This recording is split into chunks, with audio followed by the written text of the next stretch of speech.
Hola, bienvenidos al podcast ahora de Artículo 66. En los micrófonos les saluda Wilmer Benavides, Marlin Balmaceda y su servidor.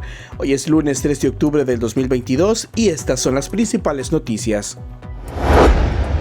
La Unión Europea notificó la declaración de non grata de su embajadora en Nicaragua, quien por órdenes del régimen de Daniel Ortega abandonó el país el 1 de octubre. El bloque de 27 países tachó de injustificada y unilateral la decisión y advirtió que esos hechos podrían traducirse en reciprocidad. La UE señaló que están estudiando las acciones que implementarán tras esta nueva embestida de la administración nicaragüense y lamentó que también los Ortega Murillo decidieran poner fin a sus relaciones con Holanda sin argumentos válidos. Pese a ello, la Unión Europea sigue abogando por un diálogo para encontrar una solución a la crisis social, política y humanitaria que vive Nicaragua. El analista político y exdiputado Eliseo Núñez Morales subraya que estos arrebatos de Daniel Ortega podría costarle caro debido al peligro que representaría perder el apoyo de los países europeos y tampoco descarta la expulsión de la delegada de la dictadura. Lo que harían es retirar al embajador de Nicaragua en Bruselas, o sea, pedirle que se retire. Ya el tema de llevarse a los embajadores en Nicaragua, ese no entra dentro del concepto de reciprocidad. Hay eurodiputados como Ramón Bauza que está pidiendo que se suspenda el tratado de asociación, lo cual tiene también otro proceso. Sin embargo, el Parlamento Europeo ya autorizó a la Comisión para suspender este tratado como una medida en extremo, pero todavía no lo veo en este momento. La única, diría yo, salida que tiene Nicaragua en la comunidad internacional frente a Nicaragua es una de dos: o hace un cierre total económico, es decir, suspende tratados de libre comercio, pone embargos sobre venta de petróleo y otro tipo de cosas que son medidas muy extremas, o el uso de la fuerza. Y Ortega, según sus cálculos, ninguna de las dos cosas le van a aplicar. El viejo continente enfoca programas de apoyo con instalación dirigidos al sector agrícola principalmente, saneamiento, agua, educación, entre otros. Desde el 2012 se implementa el acuerdo de asociación entre la Unión Europea y Centroamérica. Signos designios de Ortega podrían atambalear la participación del país en ese intercambio comercial y los millones que generan las exportaciones estarían en riesgo, explica el economista Enrique Sáenz. Ha sido un cooperante caracterizado con Nicaragua y aún con el gobierno de Ortega, principalmente por la vía de donaciones, pero también es uno de los principales socios comerciales de Nicaragua, de tal manera que introducir este elemento de hostilidad con la Unión Europea indudablemente va a tener, además de repercusiones políticas, seguramente repercusiones en el ámbito comercial y en el ámbito de la cooperación al desarrollo. ¿Cuál es la conclusión? Que al final quienes pagan los platos rotos de estos desmanes y de estas pataletas del dictador son los propios nicaragüenses. Así de sencillo. La dictadura acusa de injerencia a la Unión Europea. La molestia surge después de un reciente pronunciamiento en la ONU, donde el delegado de la UE abogó por la libertad de los más de 200 presos políticos.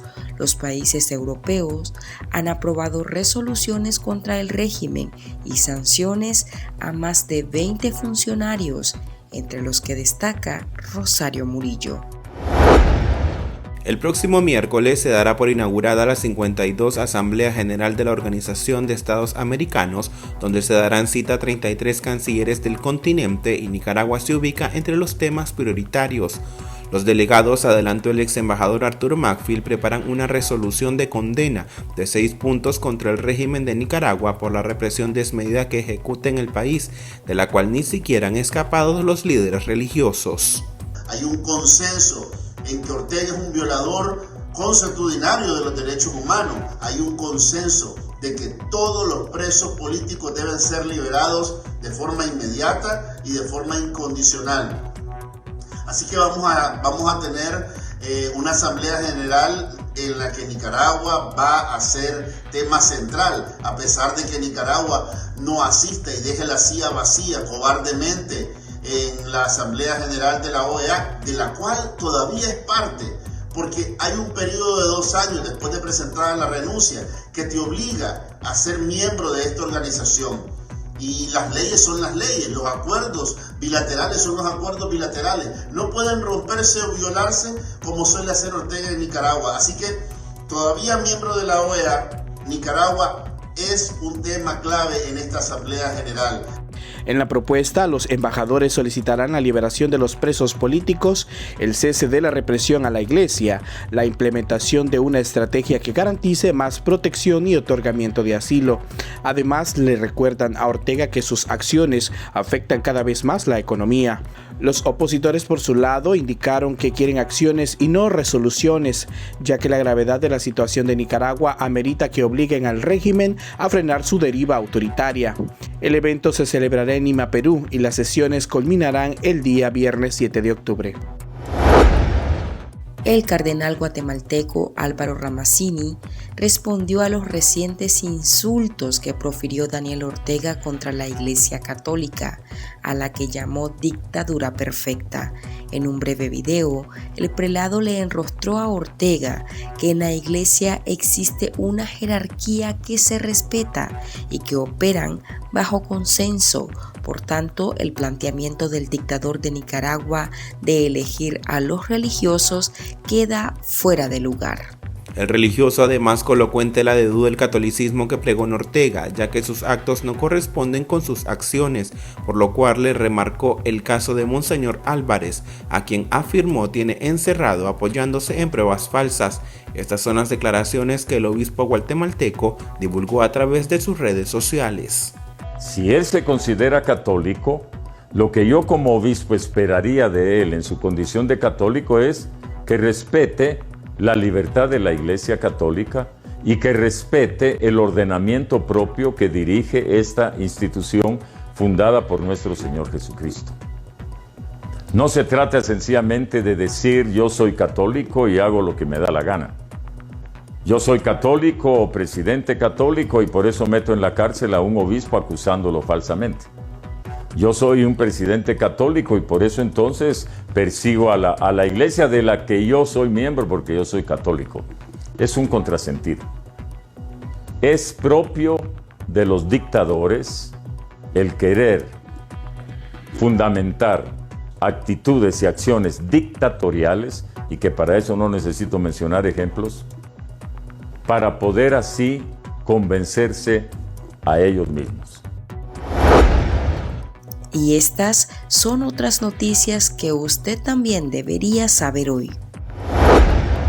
La justicia orteguista acusó a 4 trabajadores de la prensa por traición a la patria. Los señalados conforman el equipo que dio cobertura a la expulsión de las 18 monjas de la Orden Misioneras de la Caridad, a quienes Ortega ordenó sacar para Costa Rica, días después de cerrarle su organización de beneficencia.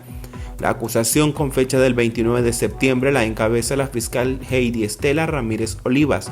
Los 2 conductores que mencionan los tienen secuestrados en las celdas de la Dirección de Auxilio Judicial desde inicios de julio. La prensa orientó el exilio forzado de todo su personal tras esa nueva embestida. Este lunes igualmente se conoció sobre otra acusación contra 13 opositores y sus familiares por los supuestos delitos de conspiración para el menoscabo a la integridad nacional y la propagación de noticias falsas. Las acusaciones fueron presentadas el pasado 30 de septiembre y 1 de octubre en los juzgados de Managua, según una nota de la Oficina de Prensa del Poder Judicial. Las supuestas víctimas de los delitos que le achacan a los opositores son el Estado y la sociedad nicaragüense. La justicia lo señala bajo la Ley Especial de Ciberdelitos y Ley de Soberanía, dos instrumentos jurídicos usados para reprimir y encarcelar a las voces críticas al régimen de Ortega. Entre los acusados están Freddy Martín Porras García, José David Cayo Torres, José Javier Álvarez Argüello, Nicolás Palacio, Ana Carolina Álvarez, Janine Horvillier, Félix Ernesto Roy Sotomayor y Javier Alberto Álvarez Zamora. Para este último, el judicial giró orden de detención. Después de 42 días de detención por las autoridades de migración estadounidense, el opositor Kevin Monzón, conocido en redes sociales como el TikToker, fue puesto en libertad. El joven, que elabora videos satíricos retomando a la pareja presidencial, había permanecido cerca de un año en Costa Rica. Ahora está solicitando asilo político en Estados Unidos. En diciembre de 2020, Monzón estuvo detenido arbitrariamente por 5 días en el Distrito 5 de la estación policial orteguista. Antes había sido procesado por supuestamente amenazar de muerte a un taxista, militante del gobernante Frente Sandinista. Aquí termina el episodio de este lunes. Para más noticias pueden visitarnos en nuestra web www.articulo66.com. También puede suscribirse a nuestro podcast y seguirnos en las redes sociales como Artículo 66. En Twitter nos encuentra como @Artículo 66Nica. Hasta la próxima.